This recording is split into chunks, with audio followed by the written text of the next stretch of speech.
मेरे पिताजी सर्वोच्च टॉर्च ड्रैगन थे। मेरी माँ एक घमंडी सिल्वर ड्रैगन और मैं एक सदी में एक बार जन्म लेने वाला टॉर्च ड्रैगन शाही हैचलिंग बनकर पुनर्जन्म लिया था। लेकिन मेरे अपने ही माता पिता मुझे मरवाना चाहते थे, सिर्फ इसलिए क्योंकि मैं डबल योक अंडे से पैदा हुआ था। देखो, ड्रैगन का एक कानून है, एक क्लच एक उत्तराधिकारी। अगर एक से ज्यादा अंडे हों तो जो कमजोर हो उसे खा लिया जाता है।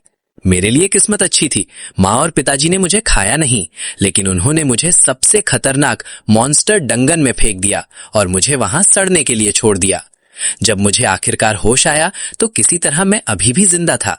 3 पसलियां टूटी हुई थीं, अंदरूनी खून बह रहा था, पूरा पैकेज, और मैं भूखा था। इतना खतरनाक भूखा कि अगर मैंने जल्दी कुछ नहीं खाया तो कोई मॉन्स्टर मुझे मारने की जरूरत भी नहीं पड़ेगी, मैं खुद ही मर जाऊंगा।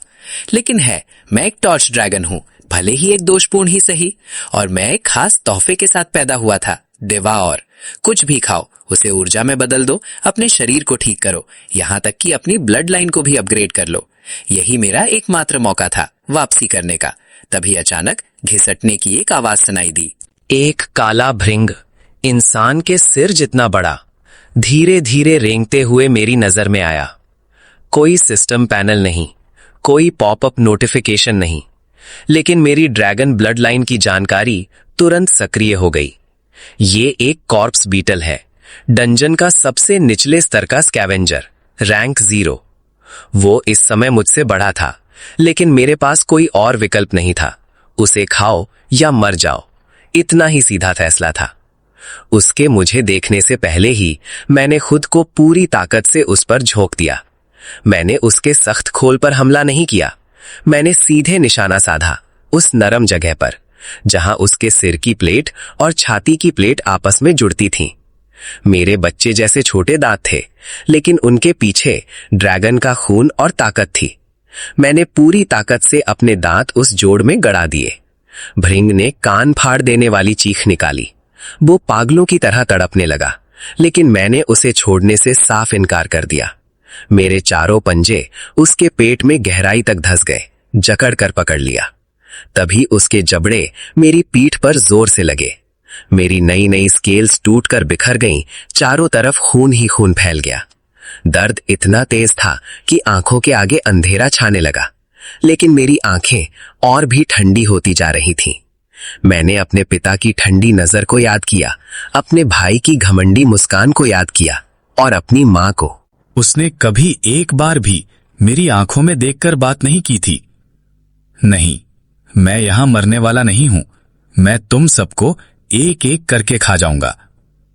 मैंने बीटल का एक बड़ा टुकड़ा जोर से तोड़ा और उसे पूरा निकल गया। अचानक मेरे पेट से गर्माहट की एक लहर फूट पड़ी। वो लहर मेरे शरीर के हर हिस्से में तेजी से फैल गई। ऊर्जा। मैं महसूस कर सकता था कि मेरी खत्म हो चुकी ताकत वापस लौट रही है। मेरे घाव आंखों के सामने ही धीरे धीरे भरने लगे। बीटल की तड़प कमजोर होती गई और कमजोर। फिर कुछ आखिरी झटके और सब कुछ शांत हो गया। मैं पागलों की तरह उसके बाकी शरीर को फाड़ फाड़ कर खाने लगा, लेकिन अपने खाने के बीच में ही जमीन जोर से हिल गई। मैंने तुरंत अपना सिर ऊपर उठाया। मेरी हर इंस्टिंक्ट खतरे की चेतावनी दे रही थी। मेरे पीछे एक विशाल आंख सीधे मुझे घूर रही थी। जैसे ही मैंने उसे ध्यान से देखा, मेरा पूरा शरीर ठंडा पड़ गया। एक वयस्क ग्राउंड ड्रैगन, सब ड्रैगन प्रजाति, mid tier, dungeon boss. Blood line एक असली ड्रैगन के मुकाबले पूरी तरह बेकार। बुद्धि वो भी लगभग 0, लेकिन मजबूती टैंक जैसी, और रक्षा भी उतनी ही खतरनाक। ताकत इतनी कि तुम्हारी खोपड़ी एक ही बार में तोड़ दे। मेरे जैसे अभी के लिए ये चीज लगभग मौत का फरिश्ता थी। Game over.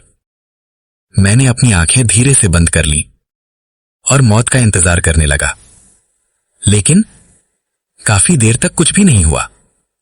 मैंने उलझन में एक आंख हल्की सी खोली।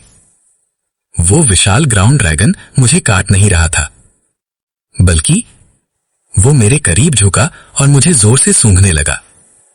फिर वो पीछे हटा और अपने गले से धीमी गड़गड़ाती आवाजें निकालने लगा। वो आवाज डरावनी नहीं थी, वो उलझन भरी थी, जैसे वो कोई सवाल पूछ रहा हो। और फिर जो मैंने सबसे कम उम्मीद की थी वही हुआ। उस विशाल ड्रैगन ने अपनी कांटों से भरी लंबी जीभ बाहर निकाली और मुझे खाया नहीं। उसने मुझे खाने के बजाय बहुत ही धीरे से मेरे शरीर पर लगा सारा कीड़े का खून अपनी जीभ से साफ कर दिया। जब वो खत्म कर चुकी तो जैसे अचानक उसे कुछ समझ में आ गया। उसकी आंखें एकदम से नरमी और ममता से भर गईं। वो धीरे धीरे जमीन पर झुक गई और अपना विशाल सिर मेरे ठीक सामने जमीन पर टिका दिया। उसके गले से हल्की हल्की नरम गड़गड़ाहट की आवाजें निकल रही थीं, जैसे वो मुझे अपने पास आने के लिए इशारा कर रही हो।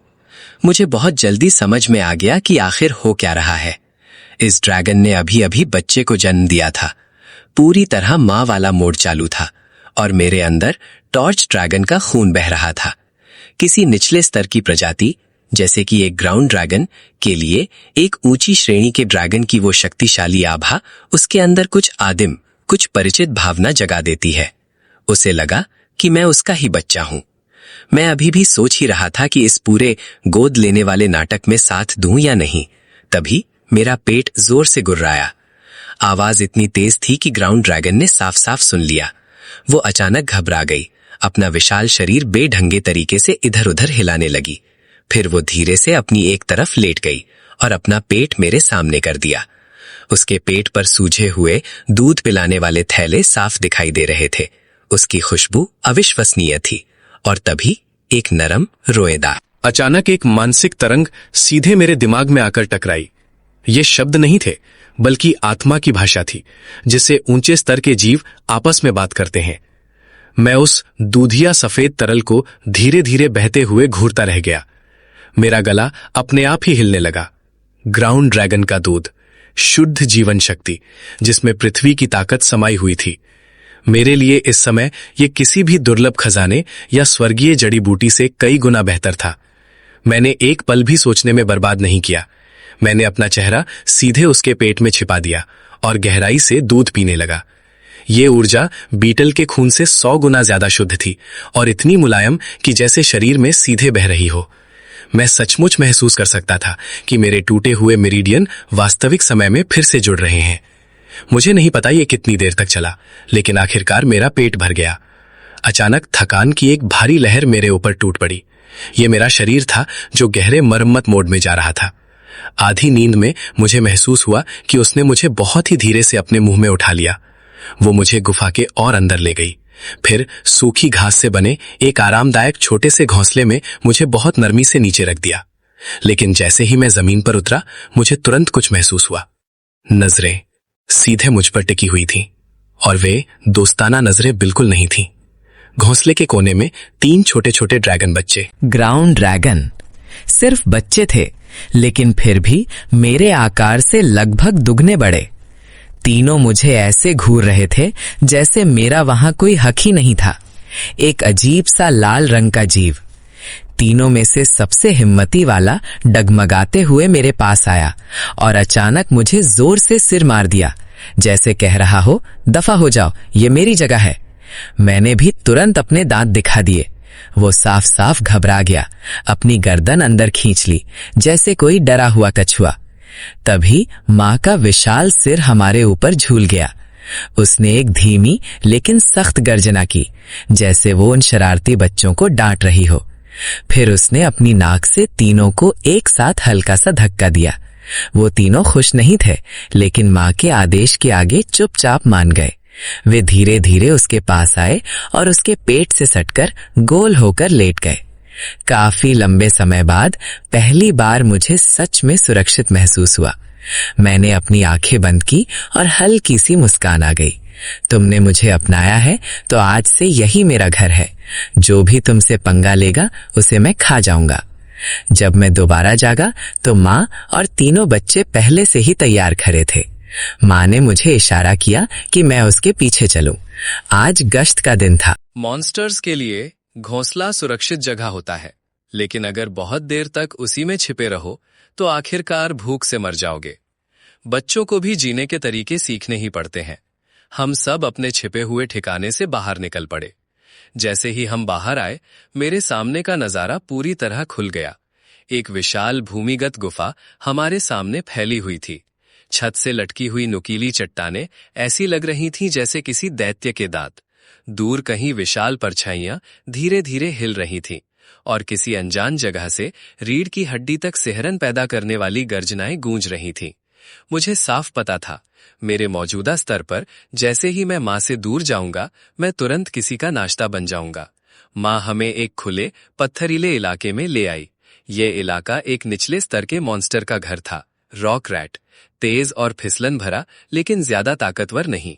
ट्रेनिंग के लिए बिल्कुल सही लक्ष्य। मां अचानक रुक गई। उसकी पूंछ एक बार जमीन पर टकराई। संकेत बिल्कुल साफ था। तीनों बच्चे जोश में आकर तुरंत आगे दौड़ पड़े। बड़े थे, लेकिन अभी भी थोड़े अनाड़ी।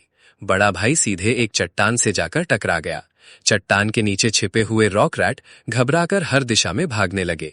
दूसरा और तीसरा भी लपके, लेकिन उनका निशाना हर तरफ बिखरा हुआ था।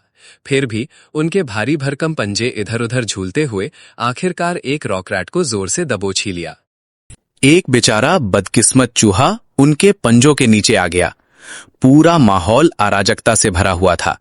ये शिकार कम और तबाही ज्यादा लग रही थी। मैं एक तरफ खड़ा सब कुछ देख रहा था। सिर्फ ताकत के भरोसे लड़ने का तरीका मुझे खास प्रभावित नहीं कर रहा था। मेरी नजर एक खास चूहे पर जाकर टिक गई।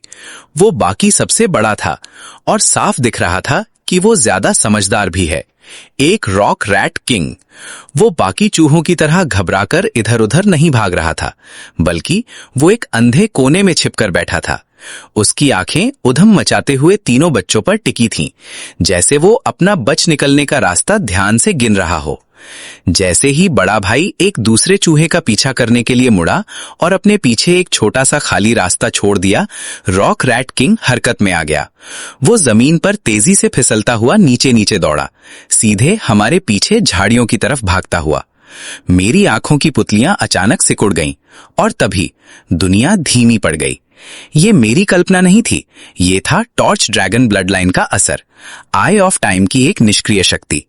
अभी मैं समय को नियंत्रित नहीं कर सकता था, लेकिन पूरी एकाग्रता के साथ मेरी नजर बेहद तेज गति से चलती चीजों को भी साफ साफ पकड़ सकती थी।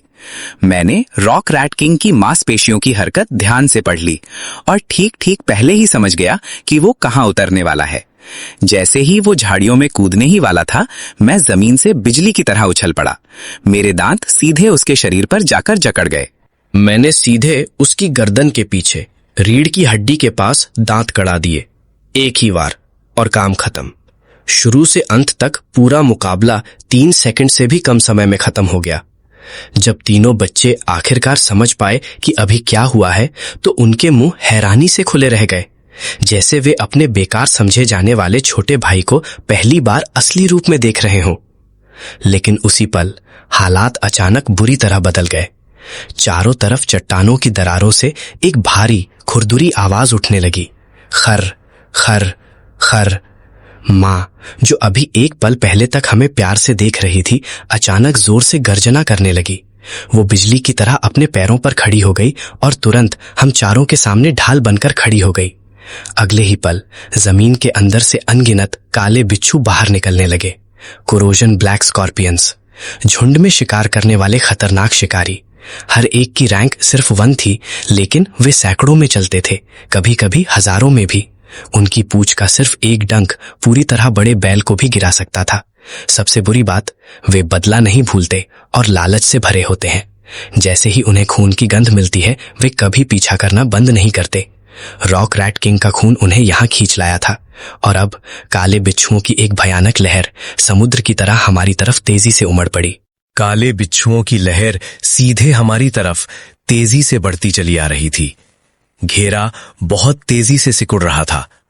तीनों बच्चे, उन्होंने पहले कभी ऐसा कुछ नहीं देखा था। वे डर के मारे एक साथ सिमट गए, कांपते हुए मां के पीछे छिप गए। मां ताकतवर थी, लेकिन वो अकेली थी और ये बिच्छू छोटे और बेहद तेज थे।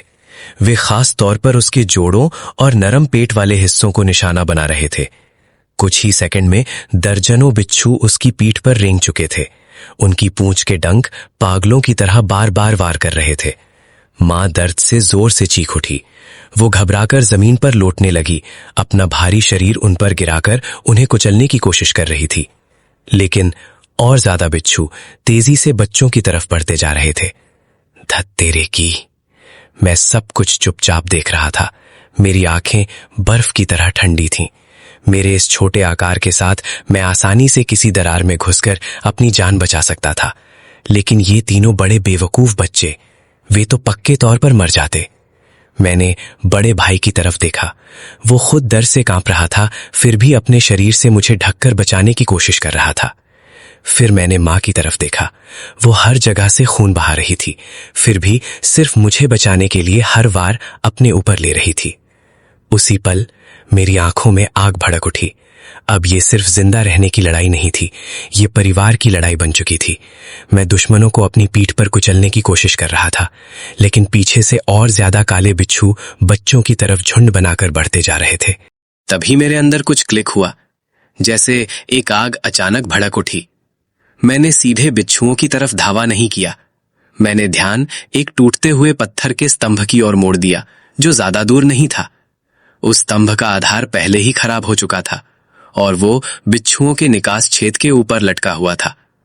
उस स्तंभ को मार भाई, मैंने जोर से चिल्लाया। बड़ा भाई शायद मेरे शब्द नहीं समझ पाया, लेकिन मेरी आंखों से सब कुछ पढ़ लिया। उसने गर्जना की, सिर नीचे झुका दिया और मेरी इशारे की दिशा में पूरा जोर लगाकर दौड़ पड़ा। एक विशाल धमाका, कमजोर आधार साफ टूट गया। सैकड़ों टन पत्थर सीधे बिच्छुओं के सबसे भरे हुए निकास छेद पर गिर गए। सैकड़ों काले बिच्छू तुरंत माटी में दबकर कुचल गए और पीछे रह गए बिच्छू पूरी तरह कट ऑफ हो गए। गुफा में भारी पत्थर गिरने से सभी बिच्छुओं की घेराबंदी में एक विशाल खाई खुल गई। भागो! मैंने फिर से जोर से चिल्लाया। धरती की ड्रैगन मां अपने ऊपर चिपके हुए बिच्छुओं को झटक कर उतारती हुई सभी चारों के साथ अपने क्षेत्र की ओर दौड़ पड़ी। और बस इस तरह से काले बिच्छू हमले के 1 महीने बीत गए। पूरे महीने मैं पागलों की तरह अपने क्षेत्र में शिकार करता रहा। मेरा शरीर धरती की ड्रैगन भाइयों की तरह तेजी से बढ़ा नहीं हुआ था, अभी भी सिर्फ लगभग 1 मीटर लंबा, लेकिन अंदर से सब कुछ पूरी तरह बदल चुका था।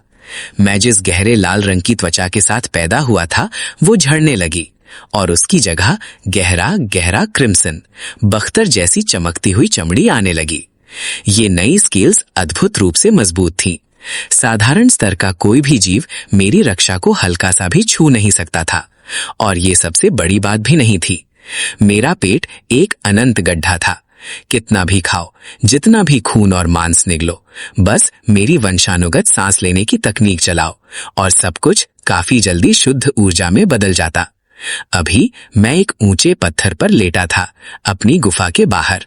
पिछले कुछ दिनों से पूरी डंजन अजीब तरह से सन्नाटे में थी। सामान्यतः इस समय एबिस जंगल जादुई जीवों की गर्जनाओं से गूंजता रहता, लेकिन अभी एक भी जीव की आवाज लगभग नहीं सुनाई दे रही थी। मैंने अपनी आंखें सिकोड़कर क्षेत्र को सावधानी से स्कैन किया। तभी मैंने देखा निचले स्तर के कुछ जीव क्षेत्र के किनारे पर भीड़ में भाग रहे थे, ऊपरी मंजिलों की ओर। क्या ये किसी बीस्ट टाइटन के आने का संकेत था? नहीं, बीस्ट टाइटन हमेशा अराजक होते हैं। ये पलायन ज्यादा लगता था जैसे सब कुछ किसी राजा से भाग रहा हो जो आने वाला था। तभी पीछे से एक धीमी बेचैन गड़गड़ाहट आई। धरती की ड्रैगन मां कहीं बाहर निकल चुकी थी। वो स्पष्ट रूप से सतर्क और तनावग्रस्त थी। उसके विशाल पंजे बेचैन होकर जमीन को खुरच रहे थे। एक धरती प्रकार का जादुई जीव होने के नाते वो जमीन में होने वाली हर कंपन को स्पष्ट महसूस कर सकती थी। वो महसूस कर रही थी कुछ इस क्षेत्र में चालक हो रहा था, कुछ विशाल, कुछ भयानक। अचानक धरती की ड्रैगन मां गुफा की ओर गर्जना करने लगी। ये संकेत था तीनों छोटे धरती ड्रैगन के लिए, जो अभी भी गहरी नींद में थे। तीनों छोटे धरती ड्रैगन उठकर सतर्क होने ही वाले थे, लेकिन तब तक बहुत देर हो चुकी थी। तभी एक गहरी भारी धमाका, ऐसा लगा जैसे सीधे कान के पास फटा हो। पूरी गुफा जोर से हिल गई और फिर एक गर्जना शुद्ध क्रोधित हिंसक उग्रता के साथ क्षेत्र के सामने से गूंज उठी। धीरे धीरे एक विशाल अंधेरा रूप सामने आया। ये था स्नोमेन फेरल लायन, डंगन के चौथे तल का शिकारी, पूरी तरह से विकसित पिक टियर 3 शक्ति के साथ। लेकिन अभी ये कभी दबदबा बनाने वाला जानवर पूरी तरह बर्बाद लग रहा था। ये अपनी जान बचाने के लिए दौड़ रहा था। इस टियर 3 अपेक्स प्रेडेटर को कुछ बड़ा और खतरनाक शिकार कर रहा था। स्नोमेन फेरल लायन पूर्ण भय और दर्द में अपनी आंखें पूरी तरह लाल हो चुकी थीं। यह था बर्सर्क स्टेट, पूरी तरह खो चुका था। जैसे ही उसने धरती ड्रैगन परिवार को देखा, उसका पहला इरादा इधर उधर जाने का नहीं था, वह बस कुछ मारना चाहता था। स्नोमेन फेरल लायन गर्जना कर उठा और धरती ड्रैगन मां की ओर दौड़ा। धरती की ड्रैगन मां ने एक जोरदार निश्चय भरी चीख लगाई। भागो, अपने भाइयों को लेकर भागो। उसका विशाल शरीर सीधे आगे की ओर दौड़ पड़ा। दो विशाल प्राणियों की कड़ी टक्कर हुई। सभी चोटों के बावजूद स्नोमैन फेरल लायन अभी भी एक टॉप टियर मांसाहारी शिकारी था और जड़ी बूटी खाने वाले धरती ड्रैगन से पूरी एक रैंक ऊपर।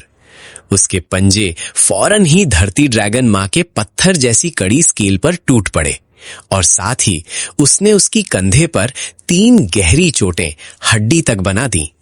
धरती ड्रैगन मां ने दर्द से गर्जना की, लेकिन उसने तुरंत अपने जबड़े से लायन के गले की फर पकड़ ली और छोड़ने का नाम नहीं लिया।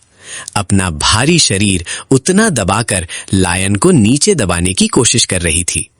3 छोटे धरती ड्रैगन सन्न होकर कोने में सिमट गए, कांप रहे थे। मैं भागा नहीं, मैंने एक बड़े पत्थर के पीछे छिपकर लड़ाई को ठंडी गणनात्मक आंखों से देखा। अगर मां हार गई तो हम सब मर चुके होते। मुझे कुछ करना ही था। मेरी नजर लायन के कमजोर हिस्से की ओर स्कैन करने लगी। कहां है? मेरी नजर उसके पुराने घाव वाले आगे वाले पैर पर टिक गई। पुरानी चोट, और यही उसके सबसे बड़े खुले हिस्से थे। ठीक उसी समय जब लायन ने मां को दबाया, मेरे दांत। जैसे ही लायन मां के गले की ओर बढ़ा, मैंने खुद को हवा में उछाल दिया। Target lock. मैंने अपने जबड़े मध्य हवा में खोल दिए और सीधे लायन की पुरानी चोट वाले पैर में जोर से काट लिया। दर्द तुरंत ही लायन की नसों में फैल गया और उसका शरीर क्षण भर के लिए जाम हो गया। एक घातक मौका। धरती की ड्रैगन मां ने इसी क्षण का फायदा उठाया। उसकी पूंछ जैसे बैटरिंग रैम सीधे लायन के सिर पर मारा। फिर जमीन से तेज पत्थर की नुकीली कांटियां उभरकर लायन के नरम पेट में धंस गईं। लड़ाई खत्म। लायन का विशाल शरीर जमीन पर गिरा, कुछ बार झटका खाया और फिर शांत हो गया। हम जीत गए। धरती की ड्रैगन मां सांस फूंकती हुई पूरी तरह चोटिल, लेकिन उसकी आंखों में सुकून और शुद्ध हैरानी झलक रही थी, जो मैंने अभी किया। उसने अपना सिर नीचे झुकाया और मेरे सिर को धीरे से चाट लिया। मैंने झुककर प्रतिक्रिया नहीं दी, बजाय इसके मैंने अपनी नजरें उस दिशा पर टिका दी जहां से लायन आया था। लायन मर चुका था। शुरुआत में सब कुछ शांत था। तभी अंधेरे से एक विशाल आकृति बाहर आई। वो कोई 4 पैरों वाला ड्रैगन या शेर नहीं था, बल्कि एक दैत्याकार बंदर था, लगभग 8 मीटर लंबा। उसका पूरा शरीर काले मजबूत कवच जैसे स्केल्स से ढका था और उसके हाथ में एक विशाल सफेद हड्डी का डंडा था। वो डंजन के 5वें फ्लोर का असली शासक था, एक खतरनाक हाई टियर मैजिकल बीस्ट जिसकी बुद्धि एक इंसान के बच्चे जितनी थी। उसकी भयानक ऑरा देखकर मेरे दिमाग में सिर्फ एक शब्द आया, भागो। ये हमारी ताकत से कहीं ऊपर था। अर्थ ड्रैगन मां ने भी खतरा समझ लिया। उसने तुरंत तीनों छोटे ड्रैगन्स को एस्केप टनल की तरफ धकेला और मुझे भी अंदर जाने का इशारा किया। मैं दर्द सहते हुए उनके पीछे भागा, लेकिन हम उतने तेज नहीं थे। शिकार को भागते देख डीमन एप ने हमला करने में जरा भी देर नहीं की। डीमन एप तेजी से आगे बढ़ा। उसने सिर थोड़ा टेढ़ा किया, जैसे चींटियों को तड़पते हुए मजा ले रहा हो। फिर उसने अपनी सफेद हड्डी की गदा उठाई, गुफा की छत की तरफ इशारा किया और कैजुअली एक वार किया। तुरंत पूरी छत टूटकर गिर गई। सैकड़ों टन पत्थर गिरकर एस्केप टनल के मुंह पर आ गिरे। बाहर निकलने का एकमात्र रास्ता खत्म हो गया। शॉकवेव से मैं जमीन पर गिर गया, मुंह धूल से भर गया। जब मैंने सिर उठाया, मेरा दिल डूब गया। सामने डीमन एप, पीछे बंद रास्ता। हम पूरी तरह फंस चुके थे, निकलने का कोई रास्ता नहीं था। डीमन एप ने संतुष्ट होकर धीमी गुर्राहट की और धीरे धीरे स्नोमैन लायन की लाश के पास गया। उसने अपने विशाल हाथ से उसे उठाया और जोर जोर से चबाते हुए खाने लगा और उसी दौरान अर्थ ड्रैगन फैमिली को घूरता रहा। मरने का इंतजार करना मौत से भी ज्यादा डरावना था। तीनों छोटे अर्थ ड्रैगन्स पूरी तरह टूट चुके थे। दूसरा और तीसरा डर के मारे जमीन में सिर छिपा चुके थे। केवल सबसे बड़ा कांपते हुए भी अपने दोनों छोटे भाइयों के सामने खड़ा रहा। अर्थ ड्रैगन मां की पत्थर जैसी आर्मर पहले ही टूट चुकी थी। उसकी ताकत और माना लगभग खत्म हो चुके थे। फिर भी वो किसी तरह खड़ा हुआ और बच्चों के सामने आ गया। उसे पता था कि वो मरने वाला था, लेकिन फिर भी वो आखिरी दम तक उनकी रक्षा करने के लिए खड़ा रहा। उसे पता था कि वो मरने वाला है, लेकिन फिर भी वो जुआ खेलने को तैयार था, ये उम्मीद करते हुए कि उसकी जान बच्चों को 1 सेकंड और दे सके। मैं एक बड़े पत्थर की छाया में छिपा था। मेरा दिमाग तेजी से काम कर रहा था। डीमन ने आखिरी मांस खत्म किया, फिर अपनी विशाल हड्डी की गधा उठाई और धीरे धीरे बच्चों की तरफ बढ़ने लगा। तभी अर्थ ड्रैगन मां अचानक हरकत में आई। उसने अपनी जिंदगी की सबसे तेज दहाड़ लगाई और पूरी ताकत से डीमन पर झपट पड़ी। लेकिन डीमन बस मुस्कुराया। टकराने से ठीक पहले वो बंदर की तरह फुर्ती से साइड में हट गया। फिर उसने गधा को सिर के ऊपर उठाया और पूरी ताकत से अर्थ ड्रैगन की रीढ़ पर दे मारा। उसकी रीढ़ तुरंत टूट गई। अर्थ ड्रैगन मां जमीन पर ढेर हो गई, जैसे गीले कपड़े का ढेर। उसने उठने की कोशिश की, लेकिन उसका पूरा निचला शरीर सुन्न हो चुका था। फिर भी वो अपने आगे के पैरों से जमीन को खुरचते हुए टूटे शरीर को घसीटकर बच्चों को बचाने की कोशिश करती रही। उसने दिल तोड़ देने वाली आवाज निकाली और मेरी तरफ देखा। उसकी आंखों में दर्द नहीं था, सिर्फ एक विनती थी, कृपया इन्हें यहां से बाहर ले जाओ। मेरी आंखें गुस्से से लाल हो गईं। मैंने मन ही मन चिल्लाया, धत तेरी की। तभी डीमन को गुस्सा आ गया कि वो अभी भी लड़ रही है। उसने अपना पैर उठाया और अर्थ ड्रैगन के सिर पर जोर से पटक दिया। उसका सिर जमीन में धंस गया। फिर उसने उसकी तरफ नजरें हटाकर सीधे उन 3 मोटे छोटे अर्थ ड्रैगन्स की तरफ देखा, जो डर से एक कोने में सिमटे हुए थे। डीमन अर्थ ड्रैगन मां के पीछे खड़ा मुस्कुरा रहा था। उसने अपने पीले दांत दिखाए और सबसे बड़े भाई को पकड़ने के लिए हाथ बढ़ाया। बड़ा भाई डरा हुआ था, लेकिन वो भागा नहीं।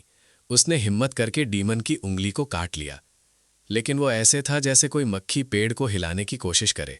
डीमन ने बस हल्का सा उंगली झटका दी और बड़े भाई का सिर तरबूज की तरह फट गया। ना कोई चीख, ना कोई संघर्ष। वो भोला सा बड़ा भाई जो हमेशा मुझसे टकराता था और मेरे लिए सबसे अच्छा मांस बचाकर रखता था, एक पल में सिर कटा हुआ शव बन गया। दुनिया उस पल जैसे रुक गई।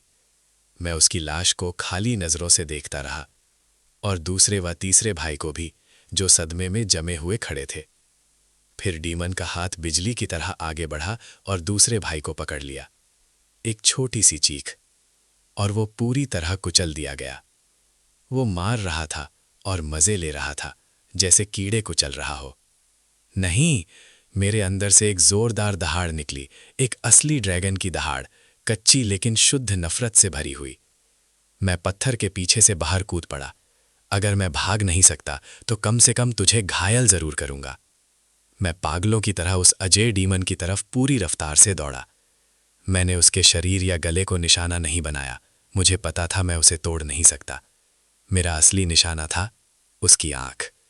डीमन को बिल्कुल उम्मीद नहीं थी कि एक छोटा सा लाल छिपकली जैसा जीव इतनी तेजी से पलटकर हमला करेगा। जब तक डीमन प्रतिक्रिया करता, मैं उसके हाथ पर चढ़कर सीधे उसके कंधे तक पहुंच चुका था। मैंने अपने जबड़े खोले और उसकी बाईं आंख पर सीधा हमला किया। पूरी तरह सही वार नहीं लगा, लेकिन मेरे दांत उसकी पलक को चीर गए। खून फूट पड़ा और उसकी एक आंख तुरंत अंधी हो गई। दर्द से डीमन ने धरती हिला देने वाली दहाड़ लगाई। वो गुस्से में अपने ही कंधे पर जोर से हाथ मारने लगा, जैसे मच्छर को मार रहा हो। मुझे शॉकवेव महसूस हुआ, लेकिन हवा में था, धक्का देने के लिए कुछ भी नहीं था। फिर उसका विशाल हाथ सीधे मुझसे टकराया। ऐसा लगा जैसे तेज रफ्तार ट्रेन ने टक्कर मार दी हो। मेरे शरीर के सारे अंग हिल गए, हड्डियां टूटने लगीं। मैं हवा में उछल गया, चट्टान की दीवार से जोर से टकराया, फिर जमीन पर गिरकर कई बार लुढ़कता हुआ रुक गया। मेरे मुंह से खून और अपने ही अंगों के टुकड़े बाहर आ गए। मैं उठ नहीं पा रहा था। रीढ़ टूट चुकी थी। पिछली टांगें पूरी तरह सुन्न हो गई थीं। मेरी नज़र धुंधली हो रही थी। दुनिया खून के लाल रंग में बदल गई थी। यही ताकत का असली अंतर था। उसका सिर्फ एक थप्पड़ और मैं लगभग खत्म। दूर डीमन अपनी घायल आंख को पकड़े खड़ा था। वो मुझे तुरंत मारना नहीं चाहता था। वो चाहता था कि जिसने उसे चोट पहुंचाई वो धीरे धीरे तड़प कर मरे। उसने फिर से अपनी हड्डी की गदा उठाई और धीरे धीरे मेरी तरफ बढ़ने लगा। लेकिन तभी वही अर्थ ड्रैगन मां, जिसकी रीढ़ टूट चुकी थी और जिसे जमीन में कुचल दिया गया था, किसी तरह आखिरी ताकत जुटाकर फिर से हिलने लगी। उसने खून से भीगा चेहरा उठाया और मेरी तरफ देखा। अर्थ ड्रैगन मां ने दूर पड़े 3 धुंधले मांस के ढेरों को देखा। उसकी आंखों में असहनीय दुख की एक झलक आई और फिर वही दुख लोहे जैसी मजबूत दृढ़ता में बदल गया। उसने अपना मुंह खोला और अंदर गर्म सुनहरी रोशनी घूमने लगी। वो उसका माना कोर था। वो अपनी ही जीवन शक्ति जला रही थी। उसके आसपास की चट्टानें कांपने लगीं। अचानक जमीन से नुकीले पत्थर बांस की तरह फूटकर डीमन के पैरों के नीचे से निकल आए। वे उसके पैरों को भेद नहीं पाए, लेकिन उसे वहीं रोक दिया। डीमन एप गुस्से से पागल हो गया। वो मुड़ा और अपनी हड्डी की गदा से अर्थ ड्रैगन मां पर बेरहमी से वार करने लगा। हर वार के साथ हड्डियां टूटने की आवाज और मांस फटने की भयानक ध्वनि गूंजने लगी। लेकिन अर्थ ड्रैगन मां ने पलटकर हमला नहीं किया। उसने चीख तक नहीं मारी।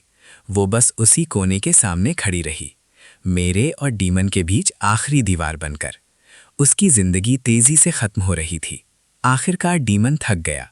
याओ से लगा कि सामने पड़ा टूटा फूटा शरीर अब खतरा नहीं है, तो वो रुक गया। वो थोड़ी तेज सांस लेते हुए अपनी घायल आंख से खून पहुंचने लगा और वहीं खड़ा होकर आराम करने लगा। लगातार हमले और आंख की चोट के कारण उसे भी थोड़ा समय चाहिए था।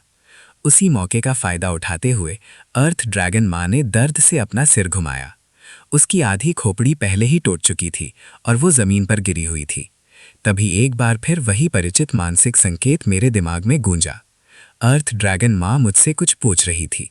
अर्थ ड्रैगन मां ने कमजोर आवाज में पूछा, बच्चे, क्या वे ठीक हैं? वो उन 3 छोटे ड्रैगन्स की बात कर रही थी जो पहले ही मारे जा चुके थे। वो उनके मरने का दृश्य देख ही नहीं पाई थी, या शायद मानना नहीं चाहती थी। उस पल मेरा दिल जोर से सिकुड़ गया।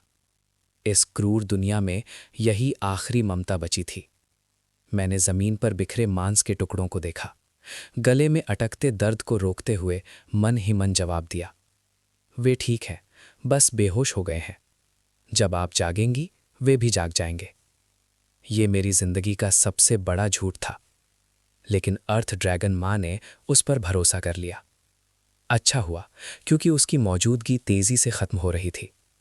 फिर उसकी कमजोर आवाज दोबारा मेरे दिमाग में गूंजी, बच्चे, मुझे हमेशा पता था कि तुम यहां के नहीं हो। तुम हमसे अलग हो, लेकिन मैंने तुम्हें हमेशा अपना ही समझा। मैं इतना रो रहा था कि आवाज तक नहीं निकल पा रही थी। वो बोली, मत रो, यहां नीचे रोना मौत को बुलाता है। अचानक उसकी आवाज गंभीर हो गई, जैसे कोई अपनी आखिरी रोशनी जला रहा हो। सुनो बच्चे, मैं अब खत्म हो चुकी हूं। मेरे शरीर में धरती की शक्ति है। मुझे खा लो। मैं एक पल के लिए जम गया। मुझे लगा मैंने गलत सुना है। फिर उसकी आवाज और मजबूत होकर गूंजी, मुझे खा लो। ये आखिरी पोषण है जो मैं तुम्हें दे सकती हूं। एक भी हिस्सा बर्बाद मत करना। अगर तुमने मुझे नहीं खाया तो वो बंदर तुम्हें खा जाएगा। अगर मैं नहीं रही तो मेरा शरीर उसी को मत देना। बेहतर है तुम ले लो, उससे पहले कि वो ले जाए। मेरा मांस लो, अपने भाइयों को लो और जिंदा रहो। ये आखिरी शब्द बोलते ही उसकी आवाज बंद हो गई। अर्थ ड्रैगन मां की आंखों की रोशनी पूरी तरह बुझ गई। गुफा में फिर से गहरा सन्नाटा छा गया। मैं बस उसके निर्जीव शरीर को खाली नजरों से देखता रहा। वो मेरी असली मां नहीं थी, अलग प्रजाति की थी। लेकिन उस 1 महीने में हर दिन रात, हर बार जब उसने मुझे दूध पिलाया, हर बार जब वो मेरे और खतरे के बीच खड़ी हुई, वो इस ठंडी और क्रूर दुनिया में मेरा एकमात्र घर थी। और अब मुझे उसे ही खाना था। अचानक मैं हंसने लगा। क्या यही ड्रैगन का श्राप है? क्या यही डंजन का नियम है? खा लो या मर जाओ। दूर डीमन अब संभल चुका था। वो अपनी हड्डी की गदा घुमाते हुए एक टेढ़ी मुस्कान के साथ मेरी तरफ बढ़ने लगा। इस आखिरी छोटे शिकार को खत्म करने के लिए मैंने हंसना बंद किया, सिर उठाया और डीमन की तरफ देखा। मेरी आंखों में अब कोई भावना नहीं बची थी। माँ, आप सही थी, खाना बर्बाद करना शर्म की बात है। मैं दर्द सहते हुए धीरे धीरे अर्थ ड्रैगन माँ के शरीर की तरफ रेंगने लगा। मैंने अपना मुंह खोला। मेरे दांत अभी भी डीमन के खून से सने थे।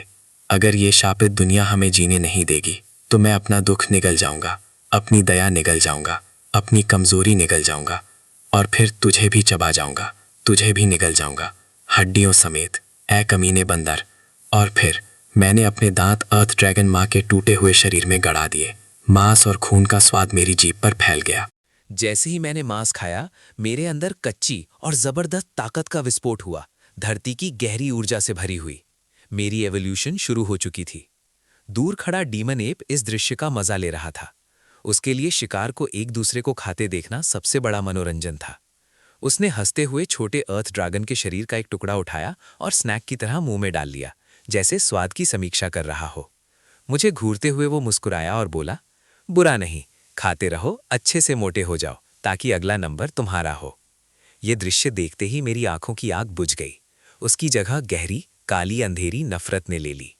मेरे अंदर का असीम गुस्सा और फूटती हुई ताकत आपस में मिल गई और मेरी बची खुची समझदारी को तोड़ दिया। अर्थ ड्रैगन्स धरती तत्व के जीव होते हैं। उनके शरीर में प्राचीन और भारी अर्थ एनर्जी भरी होती है और मैं एक कैंडल ड्रैगन था, आग और समय की शक्ति वाला। लेकिन जब अर्थ और फायर मिले तो टकराव नहीं हुआ, बल्कि ऐसा लगा जैसे ज्वालामुखी के ऊपर भारी चट्टान दबा दी गई हो। जितना ज्यादा दबाव उतना बड़ा विस्फोट। अचानक मैंने खाना रोक दिया और पेट से निकलती हुई दर्द भरी चीख मारी। मुझे महसूस हुआ कि मेरे शरीर की हर नस खिंच रही है और फट रही है। फिर मेरे गहरे लाल रंग के स्केल्स बदलने लगे। धरती की शक्ति और ड्रैगन की आग मिलकर एक नई चीज बना रही थी, लावा जैसी हड्डियों का कवच, लावा बोन आर्मर। मेरा शरीर तेजी से बड़ा होने लगा। 1 मीटर, 2 मीटर, 3 मीटर। उस पल मैं अब पहले वाला ड्रैगन नहीं रहा था। मैं अब साधारण ड्रैगन नहीं रहा था। मैं नरक से निकला बदले की आग में जन्मा एक खतरनाक जीव बन चुका था। दूर खड़ा डीमन एप, जो अब तक ये तमाशा देख रहा था, अचानक समझ गया कि कुछ गलत हो रहा है। उसकी आंखों की मजाक उड़ाने वाली चमक गायब हो गई और उसकी जगह हल्का सा डर आ गया। एक बुद्धिमान मैजिकल बीस्ट होने के कारण वो साफ महसूस कर सकता था कि मेरी कमजोर सी ऑरा अब तेजी से बढ़ रही थी। पहला रैंक, दूसरा रैंक, दूसरे रैंक का पीक और तीसरे रैंक की सीमा को छूती हुई। और उस ऑरा के अंदर एक ऐसी शक्ति भी थी जिसने उसकी आत्मा तक को हिला दिया। एक उच्च शिकारी, हायर प्रेडेटर की ब्लड लाइन सप्रेशन। कमजोर थी लेकिन असली थी। उसकी जानवर वाली इंस्टिंक्ट्स ने तुरंत चेतावनी दी, इसे अभी खत्म करो, चाहे कुछ भी हो। डीमन एप ने अपनी विशाल सफेद हड्डी की गदा को कसकर पकड़ा। अब वो पहले की तरह लापरवाह नहीं था। इस बार उसने अपनी पूरी ताकत और गति से हमला किया। उसका विशाल शरीर आगे बढ़ा, तेज हवा का तूफान उठ गया। उसका एक कदम 30 फीट से ज्यादा दूरी तय कर रहा था और पलक झपकते ही वो मेरे सामने आ गया। डीमन एप जोर से दहाड़ा, मर जाओ। उसने अपनी विशाल गदा को सिर के ऊपर उठाया और पूरी ताकत से मेरे बदलते हुए सिर पर दे वारा। वो वार इतना ताकतवर था कि चट्टान को तोड़ सकता था। वही वार जिसने पहले अर्थ ड्रैगन माँ की रीढ़ तोड़ दी थी। लेकिन जैसे ही गदा मेरे सिर से 1.5 फीट दूर आई, मेरी कसकर बंद आंखें, जिनसे खून के आंसू बह रहे थे, अचानक खुल गईं। मैंने गरज कर कहा, दूर हो या। मैंने बचने की कोशिश नहीं की। गदा पूरी ताकत से नीचे गिरी, लेकिन मेरे दिमाग के चूर होने का वो डरावना दृश्य कभी सामने नहीं आया। इसके बजाय एक जोरदार धातु जैसी आवाज गूंजी, इतनी तेज कि डीमन एप के हाथ सुन हो गए और उसने अपनी गदा पर पकड़ खोने की कगार पर आ गया। मेरी पीठ से अभी अभी उगे हुए हड्डी के कांटे अचानक जीवित जैसे हो उठे और आपस में जुड़ गए। लावा की ऊर्जा के साथ उन्होंने एक अर्धवृत्ताकार मोल्टन ढाल बना ली। ये अर्थ ड्रैगन की प्राकृतिक कला थी, अर्थ कार्ड। लेकिन कैंडल ड्रैगन ब्लड लाइन के प्रभाव में ये अब सिर्फ बचाव नहीं थी, ये बन गई थी super heated counter attack armour. Demon app की हड्डी की गदा जब हजारों डिग्री जलते लावा शील्ड से टकराई, संपर्क का हिस्सा तुरंत काला और जल गया। सफेद धुआं उठा। डीमन एप दर्द में चिल्लाया और रिकॉइल से 2 कदम पीछे हट गया। वो हथियार को देखकर विश्वास ही नहीं कर पा रहा था। धूल बैठने के बाद मैं धीरे धीरे खड़ा हुआ। इस समय मेरा शरीर पहले से 3.5 मीटर लंबा था। पूरा शरीर भारी काले और लाल रंग के इंटरट्वाइंड स्केल्स से ढका हुआ था। मैं अर्थ ड्रैगन माँ की लाश के पास खड़ा होकर अपने नए, शक्ति से भरे शरीर को देखा। कमजोरी का वो डर अब गायब था। उसकी जगह एक ऐसी ताकत थी कि वो स्टील को भी भाड़ सकती थी। लेकिन मैं मुस्कुराया नहीं। मैंने सिर घुमाया, अर्थ ड्रैगन माँ के अवशेषों की ओर देखा, फिर अपनी नजरें उस डीमन की ओर टिकाई। दूर बिखरे 3 मांस के ढेर, अब इतना कुचले हुए कि पहचानना मुश्किल था कि कौन कौन है। माँ, बड़ा भाई, दूसरा भाई, तीसरा भाई। ध्यान से देखो, देखो मैं इस बंदर को टुकड़ों में कैसे काटता हूं। मैंने धीरे धीरे सिर उठाया। मेरी जलती सुनहरी आंखें डीमन अबिस पर टिकी। मुंह के कोने फटे और जैगेड दांत दिखाई दिए। एक ड्रैगन जैसी दहाड़ मेरे अंदर से फूटी। मेरे नीचे की जमीन क्रेटर में बदल गई। मेरा रूप गायब हो गया, बहुत तेज। एवोल्यूशन के बाद मेरी गति पहले से कम 3 गुना बढ़ गई थी। डीमन एप ने बस एक धुंधला सा चित्र देखा। मेरे चेहरे से निकलती गर्म खून जैसी हवा सीधे उसके सामने आई। उसने रिफ्लेक्स से हड्डी की गदा उठाई, लेकिन इस बार मेरी पंजों के नीचे वो कठोर सफेद हड्डी की गदा 3 टुकड़ों में बिखर गई। मेरे पंजों ने आगे बढ़कर डीमन एप के छाती पर जोर से वार किया। उसके काले लोहे जैसी फर के प्राचीन चमड़े को मेरे नए पंजों ने जैसे फाड़ दिया। हड्डी तक 5 गहरी चोटें तुरंत खुल गईं। खून गिरने से पहले ही मेरे पंजों की गर्मी ने उसे भाप में बदल दिया। डीमन एप दर्द में चीखा। उसने कभी नहीं सोचा था कि शिकार और शिकारी इतनी तेजी से अपनी जगह बदल देंगे। गुस्से में उसने टूटे हड्डी की गदा फेंक दी। अब उसने दोनों विशाल मुट्ठियों से मुझे झेलने की कोशिश की, जैसे ओले की बारिश हो। लेकिन मैं न पीछे हटता न बचता। अब मेरे पास अर्थ ड्रैगन की रक्षा और कैंडल ड्रैगन की शक्ति दोनों थीं। मैं इस बंदर के घमंड की हड्डी सीधे तोड़ने वाला था। डीमन एप की भारी मुट्ठियां मेरे ऊपर गिरीं। कुछ स्केल्स टूट गए और मुझे खून उगलना पड़ा, लेकिन मुझे कोई फर्क नहीं पड़ा। मैं उस पर एक पागल कुत्ते की तरह चिपक गया। तुम मुझे एक बार मारो, मैं तुम्हारा मांस फाड़ दूं। ये सबसे कच्ची, खून से लथपथ लड़ाई थी। जल्द ही पूरा मैदान जिंदा नरक बन गया। डीमन एप ने थककर पीछे कुछ कदम लिया। उसकी आंखों का मिजाज बदल गया, पहले मजाक उड़ाने वाला, फिर गुस्से में और अब डर से भरा। उसका एक कान फट चुका था, छाती खून से लथपथ थी। पहले से घायल बायां पैर भी मेरे निशाने पर था। ये बस त्वचा की एक पतली पट्टी से जुड़ा था। मेरी स्थिति भी बुरी थी। एक ड्रैगन हॉर्न आधा टूट चुका था, बायां पैर विकृत हो गया था। पेट पर नए उगे स्केल्स भी डीमन एप की पंच से टूट गए थे। लेकिन मेरी सुनहरी आंखों की आग और भी तेज जल रही थी। मुझे कोई दर्द महसूस नहीं हो रहा था। शरीर का दर्द अब बदले की उत्तेजना में गुम हो गया था। जितना भी मैं डीमन एप पर चोट छोड़ सकता था, लगता था जैसे मेरी अर्थ ड्रैगन माँ की आत्मा को थोड़ी राहत मिल रही हो। डीमन एप डर गया। चौथे रैंक का ओवरलॉर्ड होने के बावजूद वो अपनी जान की कदर करता था। लेकिन इस तरह की जान पर खेली जाने वाली लड़ाई के सामने उसकी बुद्धिमत्ता भार बन गई थी। ने अचानक जमीन से कुछ पत्थर उठाए और मुझे अंधा करने के लिए फेंक दिए। फिर उसी अंधेरी सुरंग की ओर भागा जहां से वो आया था। मैंने ठंडी हंसी दी। सोचते हो भाग सकते हो? माँ से पूछा कि वो अनुमति देती। जैसे ही डीमन एप मुड़ा, मैंने एक पागलपन भरा हमला किया। मैं उसके पीछे नहीं गया। इसके बजाय मैंने अपने शरीर की हर मांसपेशी को कस लिया और कैंडल ड्रैगन की बची हुई सारी रक्त ऊर्जा को अपने गले में इकट्ठा किया। फिर मैंने सुनहरी लाल आग का विस्फोट मुंह से निकाला। ये मेरी वर्तमान शक्ति से भी बहुत आगे का स्किल था। हालांकि ये आग अभी सिर्फ एम्ब्रियोनिक फ्लेम थी, आकाश को जलाने या समुद्र को उबालने के लिए नहीं पर्याप्त। लेकिन इस अंधेरी नम दीक्षा सिटी में रहने वाले जीवों के लिए ये सबसे भयानक प्राकृतिक दुश्मन थी। आग सीधे डीमन एप की ओर नहीं गई। इसके बजाय उसने उसके मोटे, चिकने और खून से सने फर को पकड़ लिया। आग तुरंत ऊपर की ओर फट गई और डीमन एप एक विशाल आग के गोले में बदल गया। उसकी त्वचा जलने का तीव्र दर्द उसे पागल कर दिया। वो जमीन पर लुढ़कते हुए आग बुझाने की कोशिश करने लगा, लेकिन ये आग कैंडल ड्रैगन की ओर लिए हुए थी, जैसे कोई शाप। इसे बुझाना नामुमकिन था। मैंने आग में लुढ़कते हुए डीमन एप को देखा। आंखों में ठंडी चमक लेकर मैं सीधे उस पर झपट पड़ा। लेकिन मैं उसके कमजोर हिस्से पर नहीं गया। मैंने उसकी खून से लथपथ चीखते हुए मुंह पर निशाना साधा, वही मुंह जिसने मेरा भाई निगला और मेरी मां का मजाक उड़ाया था। दहाड़ते हुए मैं सीधे उसके छाती पर कूदा। मैंने अपने 2 सामने के पंजे फैलाए और डीमन एप की ऊपर और नीचे की जबड़े पकड़कर फोड़ दिए अपनी कच्ची विस्फोटक ताकत से। डीमन एप की आंखें डर से फैल गईं। वो मेरे हाथ काटने की कोशिश करने लगा, लेकिन मैंने मौका नहीं दिया। मेरी पूंछ, जिस पर स्पाइक वाली हड्डी की गदा थी, ऊपर झुकी और डीमन एप के मुंह के पीछे घुसकर सीधे उसके गले को पंच किया। डीमन एप का शरीर सख्त हुआ, 2 बार झटका मारा, फिर ढीला पड़ गया। उसके शरीर पर लगी आग अब शांति से जल रही थी। मैं जीत गया था, लेकिन मैं खुश नहीं हुआ। मैंने अपने घायल शरीर को खींचते हुए धीरे धीरे अर्थ ड्रैगन मां की लाश के पास चला। मैंने उनके सामने घुटने टेके, सिर झुकाया और कहा, मां, मैंने आपका बदला ले लिया। बंदर मर चुका है। मैं लंबे समय तक वहीं घुटनों के बल रहा, जब तक डीमन एप की लाश पर लगी आग धीरे धीरे बुझी और फिर उस अंधेरे में खरखराहट की आवाज फिर से नहीं आई।